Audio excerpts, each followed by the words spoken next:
ایک دفعہ کا ذکر ہے کہ ایک گاؤں میں زینب نام کی ایک چھوٹی بچی رہتی تھی۔ زینب کی دلچسپی ہمیشہ نئی چیزوں کو کھوجنے میں ہوتی تھی اور اس کے دادا جان کی کہانیاں اسے بہت پسند تھیں۔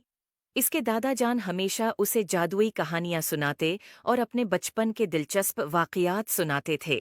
ایک دن زینب اپنے دادا جان کے پرانے کمرے میں کھیل رہی تھی۔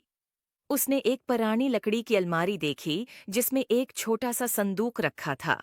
زینب کی تجسس کی وجہ سے اس نے صندوق کا ڈھکنا کھولا اور اندر ایک خوبصورت چمکتی ہوئی انگوٹھی دیکھی۔ یہ انگوٹھی کسی عام انگوٹھی سے مختلف تھی، اس پر خوبصورت ڈائمنڈ لگا ہوا تھا۔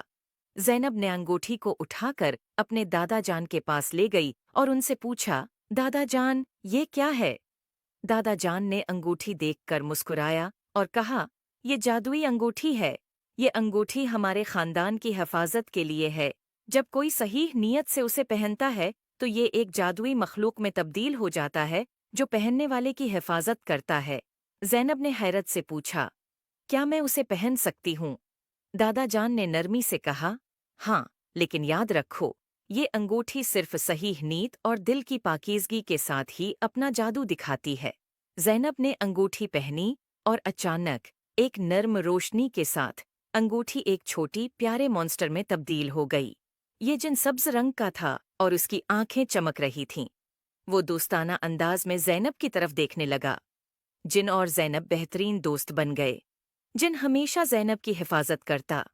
زینب نے محسوس کیا کہ جن نہ صرف اس کی حفاظت کرتا ہے بلکہ اسے جادوئی جگہوں پر بھی لے جاتا ہے۔ ایک دن جب زینب جنگل میں کھیل رہی تھی تو اس نے دیکھا کہ ایک درخت کے نیچے ایک ننھی سی بلی پھنس گئی ہے۔ زینب نے جن کو بلی کی مدد کے لیے کہا۔ جن نے اپنی جادوئی طاقتوں کا استعمال کیا اور بلی کو بچا لیا۔ زینب نے دیکھا کہ جن صرف ایک مونسٹر نہیں بلکہ ایک سچا دوست اور محافظ ہے۔ یہ کہانی ہمیں یہ سکھاتی ہے کہ ہم جان سکیں کہ سچی دوستی اور نیک نیتی اور دل کی پاکیزگی کی کتنی اہمیت ہے۔ امید ہے آپ کو سٹوری